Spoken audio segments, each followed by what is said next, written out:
Sir करण्यामागचा काय उद्देश काय होता? ज्या भागामध्ये मी राहतोय तिथं सिंहगडसारखा एक चांगला किल्ला आहे आणि ज्याच्यावरती 9 वर्ष मराठ्यांनी राजधानी आपली बसवली होती. आपल्या भागाची भौगोलिक परिस्थिती जाणून घ्यायची एक आवड तयार झाली.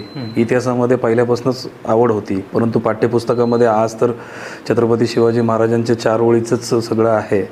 तर इतिहास जाणून घेण्यासाठी म्हणून वेगवेगळे विश्वास पाटील असतील किंवा खैरे असतील, कोकाटे सर असतील, पुरुषोत्तम खेडेकर असतील, अगदी बऱ्याच जणांचे मी शिवचरित्र वाचली, बाबासाहेब पुरंदरेंचं वाचलं. तर त्याच्यातून असे आपले पूर्वज होते आणि अशा पद्धतीने ह्या गोष्टी घडत गेल्या. कधी कधी वाटतं की छत्रपती शिवाजी महाराजांनी त्यावेळेस घेतलेले निर्णय त्याच्यावरनं त्यांच्या बुद्धीचा IQ काय असू शकतो आणि त्या काळामध्ये इतक्या सगळ्या सीमित गोष्टी असताना इतका उच्च विचार ठेवून इतकी मोठी लढाई, कुठलीही टेक्निकल गोष्टी तेवढ्या पारंगत नसताना सुद्धा एवढं मोठं घडवणं हे चॅलेंजिंग होतं. आज तर आपल्याकडे सर्व आहे, मग आपण हे करू शकत का नाही?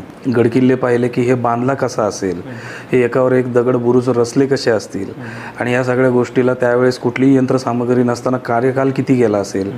फक्त ह्या माणसाने स्वतःच्या 50 वर्षाच्या आयुष्यामध्ये आणि वास्तविक सक्रिय स्वराज्याच्या निर्मितीला 14व्या वर्षापासून सुरुवात केलेली असताना म्हणजे हार्डली 36 वर्षाचं आयुष्य त्यांना लाभलं.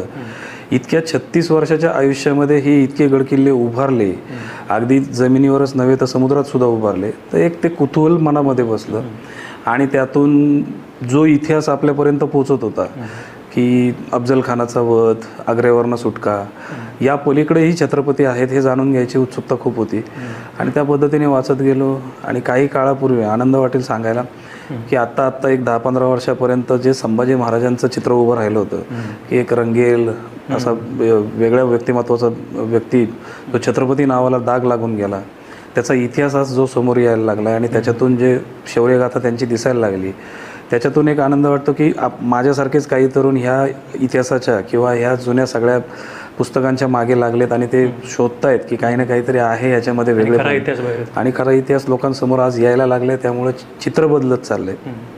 जशी सतीप्रथा बंद झाली, जसं हातावरती पोटावरती डाग देणं बंद झालं, जसं देवी बंद झाली, तशा ह्याही गोष्टी आणि अनेक अंधश्रद्धा आज आहेत त्याही बंद होतील आणि खरं प्रारूप रूप आपलं इतिहासाचं समोर येईल.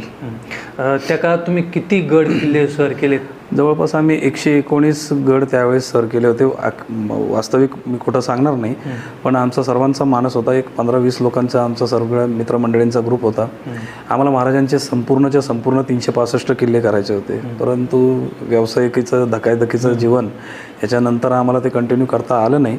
पण 119 किल्ले मात्र आम्ही नक्कीच सर केले. तिथे जाऊन लोकांना त्या किल्ल्याबद्दलची माहिती किंवा फिरायला येणाऱ्या तरुणांना त्या इथं घडलेल्या घटनांच्या गोष्टी ह्या आवर्जून आम्ही सांगायचो आणि आनंद वाटायचा खूप की आपण काहीतरी लोकांना चांगलं बोध देतोय आणि त्याच्यातून आपणही समजून घेतोय. तर असं 119 किल्ले आम्ही केले, परंतु त्यानंतर पुढे नाही करू शकलो. जे काही किल्ले केले सर, तोच ग्रुप आणि तेच सगळी प्रेरणा, इतिहासाची प्रेरणा तुम्हाला समाजकारणाकडे घेऊन गेली? हां, तसंही म्हणू शकाल, कारण शिवचरित्र वाचल्यानंतर प्रत्येक माणसाच्या आयुष्यामध्ये नक्कीच बदल करतो आणि घडल्याशिवाय राहणार नाही ह्या मानणाऱ्यापैकी मी नक्कीच आहे. कारण ज्या प्रतिकूल परिस्थितीमध्ये म्हणजे आज तुम्हाला सांगितलं तर विज्ञानाचं युग आहे, आज आपण चंद्रापर्यंत अगदी मंगळापर्यंत पोचलोय. तरी देखील आज जे बांधकाम व्यावसायिक आहेत त्या व्यावसायिकांना जर तुम्ही विचारलं की अमावस्येच्या दिवशी कामगार आजही काम करत नाहीत, तर त्या काळामध्ये अगदी 375 वर्षापूर्वी अमावस्येच्या किर्य रात्री स्वतःच्या सैनिकांना, मावळ्यांना लढाईसाठी तयार करायचं, त्यांच्या कुटुंबाचं सगळं कन्व्हिन्सिंग करायचं, म्हणजे त्या छत्रपतींमध्ये काय वाककला असेल हे विचार करून कधी कधी विचार पडतो. त्या अनुषंगाने काही ना काही गोष्टी आम्ही करत राहतो आणि तेच तुमच्या व्यवसायात पण तुम्ही जगताय.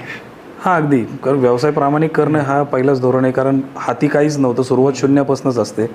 नक्कीच शून्यानंतर आकडा बदलत असतो. हाती काहीच नव्हतं, त्यामुळे प्रगती होणार हे निश्चित होतं, पण प्रामाणिकता ठेवून आजपर्यंत काम करत आलो, त्याचं फळ मिळत गेलं आणि आज 19-20 मुलांची आज आमची टीम तयार झाली की जे व्यवसायामध्ये आज व्यवस्थित सेटल आहेत आणि जो तो आपापला व्यवसाय पाहतो. फक्त इतकंच